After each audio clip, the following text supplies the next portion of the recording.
सुप्रभात बच्चों, मैं निमिषा आज की ऑनलाइन क्लास में आप सबका स्वागत करती हूँ।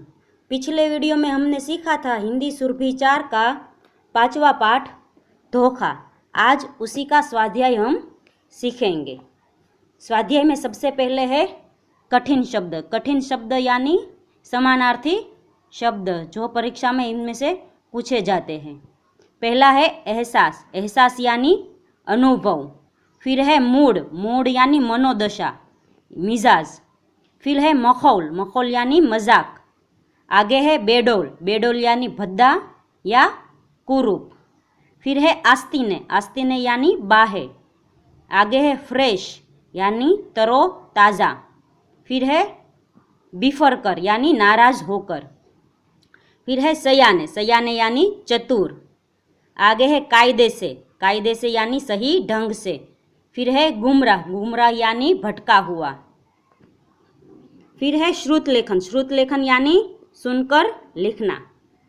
अंगड़ाई, आस्तीने, चौका, चिंगारिया, अलविदा, कंप्यूटर, पलके, मुख पृष्ठ, अलार्म।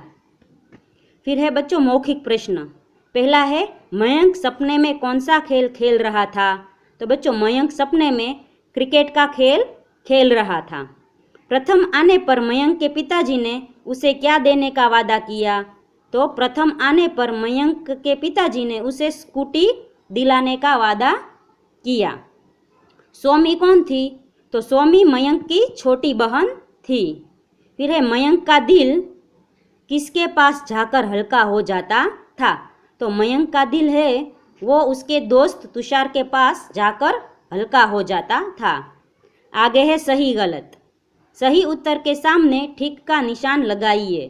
पहला प्रश्न है सपने में मयंक का शतक पूरा होने में कितने रन बाकी थे। तो उसका जवाब 1 होगा कि 2 रन उसके बाकी थे। हम 1 के सामने टिक लगाएंगे। फिर है मयंक की परीक्षा होने में कितने दिन बचे थे। तो मयंक की परीक्षा होने में 2 हफ्ते बचे थे। 2 नंबर का सही होगा। आगे है तुषार क्या कर रहा था। तो है वह तुषार है वो उपन्यास के भीतर पाठ्य पुस्तक रख कर पढ़ रहा था। 3 नंबर का सही होगा।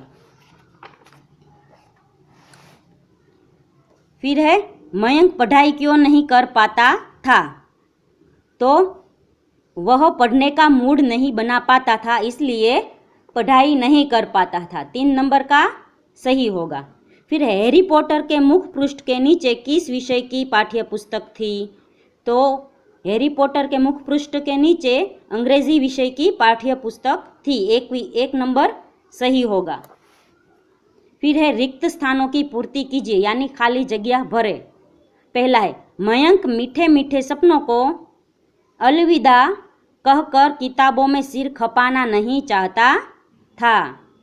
दूसरा है नींद से जागते ही मयंक को भूख का एहसास हुआ। 3 नंबर का है मयंक कंप्यूटर गेम खेलने के बाद निश्चिंत होकर पढ़ाई करना चाहता था। आगे है अप्रैल की भरी दोपहरी में मयंक को झपकियाँ आने लगी। फिर है रंग बिरंगी मुख पृष्ठों के नीचे पाठ्य पुस्तकें उसका मखौल उड़ा रही थी। आगे का प्रश्न है मयंक आपको कैसा लगा। मयंक के बारे में 5 वाक्य लिखिए। आपको जैसा भी लगा हो 5 वाक्य लिखने हैं अपने तरह से। मैंने 5 वाक्य लिखे हैं। अगर आपको ये सही लगे तो वह भी आप लिख सकते हैं।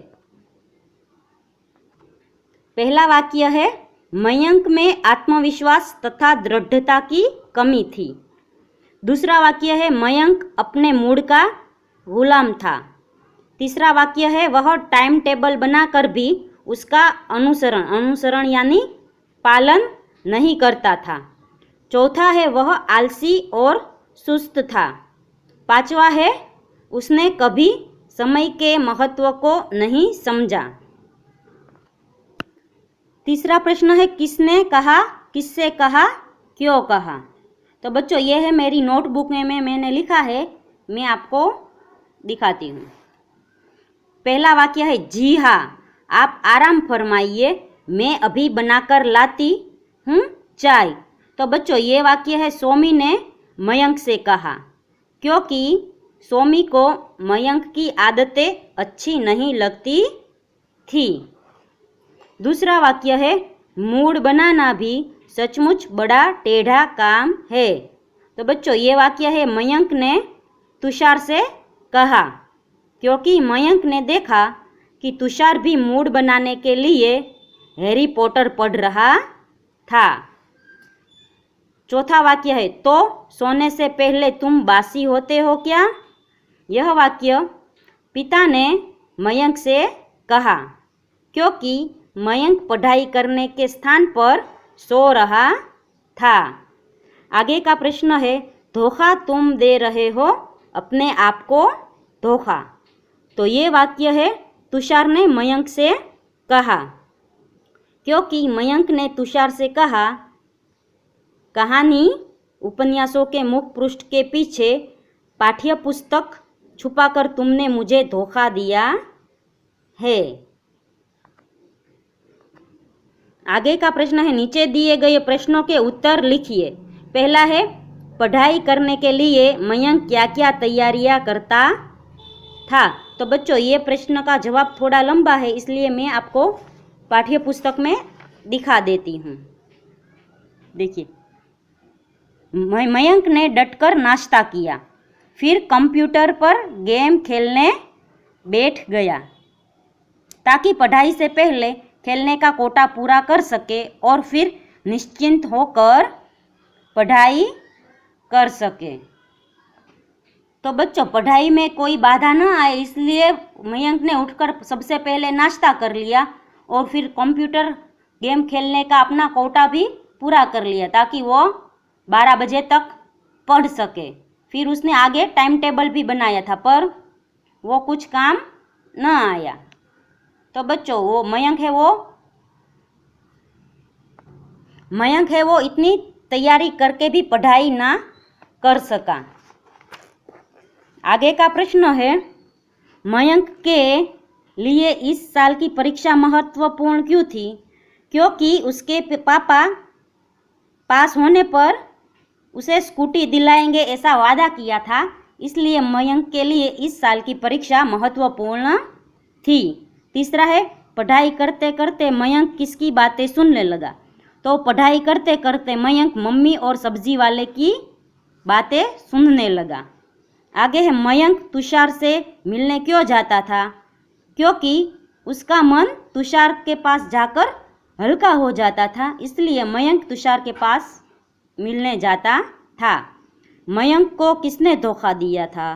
तो मयंक को उसके दोस्त तुषार ने धोखा दिया था। आगे है पाठ्यांश पर आधारित प्रश्न। पाठ्यांश यानी पाठ का छोटा सा अंश, एक छोटा पैराग्राफ। ये पैराग्राफ दिया गया है, इसमें से नीचे सवाल पूछे गए हैं, हमें सवालों के जवाब देने हैं। सबसे पहला प्रश्न है मयंक और तुषार कौन थे। तो मयंक और तुषार दोस्त थे। तुषार कहाँ से आ रहा था। तो तुषार है वो पार्क से आ रहा था। तुषार ने मयंक से क्या कहा। तो तुषार ने मयंक से कहा, धोखा तुम दे रहे हो अपने आप को धोखा। तुम अगर पढ़ना चाहते हो तो तुम्हें कौन रोकता है। अपना रास्ता तुम खुद नहीं पहचानोगे तो और कौन पहचानेगा। आँख मिचकर दूसरों के पीछे चलोगे तो गड्ढे में ही गिरोगे। यह मयंक को तुषार ने कहा। आगे का प्रश्न है मुहावरे का अर्थ स्पष्ट कीजिए। आँख मिचना यानी बिना समझे बुझे आगे बढ़ना। समझे बुझे यानी समझे बिना, जाने बिना आगे बढ़ना। आगे है नीचे दिए गए शब्दों के विलोम शब्द लिखिए। पहला है सुस्ती, तो सुस्ती का विरोधी होगा फुर्ती। निश्चित तो अनिश्चित। उम्मीद तो नाउम्मीद। हल्का तो भारी। फिर है वजह तो बेवजह। भरा तो खाली। पूरा तो आधा। बासी तो ताज़ा। आगे का प्रश्न है नीचे दिए गए वाक्यों को उपयुक्त योजक से जोड़िए। योजक यानी दो वाक्य दिए गए हैं उसके बीच ये शब्द है वो हमें जोड़ना है ताकि वो सही तरह से वाक्य का अर्थ हमें समझ में आए। तो बच्चों मैं जोड़ती हूँ, आप देखिएगा। मयंक ने आंखें खोली, फिर है और। मयंक ने आंखें खोली और यहाँ आएगा, और मयंक बिस्तर पर उछलकर बैठ गया। फिर है मयंक ने सोचा कि वह नाश्ता करके ही पढ़ने बैठ जाएगा। तीसरा है मयंक ने डटकर नाश्ता किया। फिर मयंक कंप्यूटर पर गेम खेलने बैठ गया।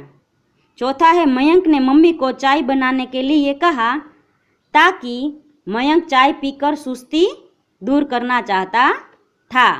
फिर पांचवा है दीवार की घड़ी ने टन टन टन कर 11 बजाए तो मयंक चौंक गया। बच्चों यहाँ भूल होगी, यहाँ पर जब आएगा क्योंकि यहाँ पे 2 शब्द दिए गए हैं। तो वाक्य ऐसे बनेगा, जब दीवार घड़ी ने टन टन कर 11 बजाए तो मयंक चौंक गया। आगे का प्रश्न है, नीचे दिए गए शब्दों के बहुवचन लिखिए।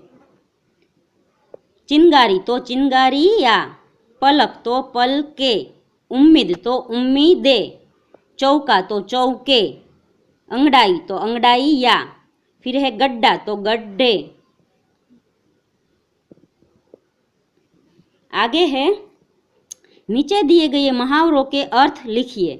पहला है चेहरे का रंग उतरना, यानी भय, दुख तथा शोक के कारण चेहरा धूमिल पड़ना। धूमिल यानी झाखा पड़ना, गुजराती में हम उसको झाखा बोलेंगे। फिर दूसरा है जलती हुई आंखों से देखना, तो गुस्से से देखना। फिर है पलके भारी होना, तो नींद आना। फिर है टांग अड़ाना, तो रुकावट डालना। लास्ट है दिल धक से रह जाना, यानी घबरा जाना। तो बच्चों यहाँ पर है वो आपका 5वां पाठ धोखा है वो पूरा होता है। इसका स्वाध्याय है आपको नोटबुक में लिखना है। तो अगले वीडियो में हम फिर मिलते हैं। Good bye.